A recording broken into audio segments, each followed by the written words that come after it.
শিক্ষার্থীদেরকে উপঢৌকন প্রদান করা হয়েছে, কিন্তু আমরা সুস্পষ্টভাবে দেখতে পাচ্ছি এটা হচ্ছে নির্বাচনী আচরণ বিধির লঙ্ঘন। উপঢৌকন এবং খাবার খাইয়ে ভোট চাওয়ার মাধ্যমে যদি প্রভাবিত করার সুযোগ আচরণ বিধিতে থাকে, তাহলে আমরাও আমাদের যা মতো করে নিলাম বিশ্ববিদ্যালয়ের বাহিরে উপঢৌকন দিয়ে, খাবার দিয়ে। বাংলাদেশ জামায়াত ইসলামী এবং ছাত্র শিবির কর্তৃক পরিচালিত ফোকাস বিশ্ববিদ্যালয় ভর্তি কোচিং, সেখানে ঢাকা বিশ্ববিদ্যালয়ের প্রথম বর্ষের শিক্ষার্থীদেরকে যারা কোচিং করে চান্স পেয়েছে তাদেরকে নবীন বরণের নামে সেখানে একত্রিত করা হয়েছে। সেখানে আমরা দেখতে পেলাম ঢাকা বিশ্ববিদ্যালয় কেন্দ্রীয় ছাত্র সংসদ নির্বাচনে শিবির সমর্থিত যে প্যানেল, সে প্যানেলের ভিপি, জিএস, এজিএস সহ অনেকেই সেখানে বক্তৃতা রেখেছেন, ভোট চেয়েছেন। ঢাকা বিশ্ববিদ্যালয়ের কেন্দ্রীয় ছাত্র সংসদ নির্বাচনের ডাকসু নির্বাচনী আচরণ বিধি ধারা 9 আলোকে বলা হয়েছে, 9 খ, নির্বাচনী প্রচারকালে ও নির্বাচনের দিন ভোটারদের কোন রকম পানীয় বা খাদ্য পরিবেশন করা যাবে না। ধারা 9 গ, ভোটারদের কোন রকম উপঢৌকন বা বকশিশ ইত্যাদি প্রদান করা যাবে না।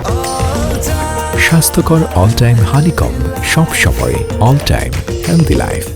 সেখানে শিক্ষার্থীদেরকে উপঢৌকন প্রদান করা হয়েছে, খাবার প্রদান করা হয়েছে এবং প্রত্যক্ষ এবং পরোক্ষভাবে ডাকসুর যে শিবির সমর্থিত ভিপি, জিএস, এজিএস সাধারণ শিক্ষার্থীদেরকে প্রভাবিত করেছে, যেটা সুস্পষ্টভাবে নির্বাচনী আচরণ বিধির লঙ্ঘন। আমরা নির্বাচনের কমিশনে এসেছি, আমরা আমাদের জায়গা থেকে আমাদের অভিযোগ জানিয়েছি। যদি ঢাকা বিশ্ববিদ্যালয় এরিয়ার বাহিরে এভাবে বিশ্ববিদ্যালয়ের শিক্ষার্থীকে সমবেত করে উপঢৌকন এবং খাবার খাইয়ে ভোট চাওয়ার মাধ্যমে যদি প্রভাবিত করার সুযোগ আচরণ বিধিতে থাকে, তাহলে আমরাও আমাদের যা মতো করে নিলাম বিশ্ববিদ্যালয়ের বাহিরে উপঢৌকন দিয়ে, খাবার দিয়ে। সেটাই নির্বাচনী কমিশনকে আমরা বললাম আর কি, যদি হয় তাহলে এটা তো সবার জন্য প্রযোজ্য হওয়া উচিত, কিন্তু আমরা সুস্পষ্টভাবে দেখতে পাচ্ছি এটা হচ্ছে নির্বাচনী আচরণ। সেটাই আমরা নির্বাচন কমিশনকে জানিয়েছি যে এটার বিরুদ্ধে যেন তারা দ্রুত সম্ভব ব্যবস্থা গ্রহণ করে। এছাড়াও আরো একটা জিনিস, সেটা হচ্ছে যে আমরা বারবার ঢাকা বিশ্ববিদ্যালয়ের যে শিক্ষার্থী সংসদ, ঢাকা বিশ্ববিদ্যালয়ের শিক্ষার্থী সংসদ যে গ্রুপগুলো আছে, শিক্ষার্থী সংসদ 1, শিক্ষার্থী সংসদ 2, এগুলো সম্পর্কে বারবার নির্বাচন কমিশনে আমরা অভিযোগ দিয়েছি।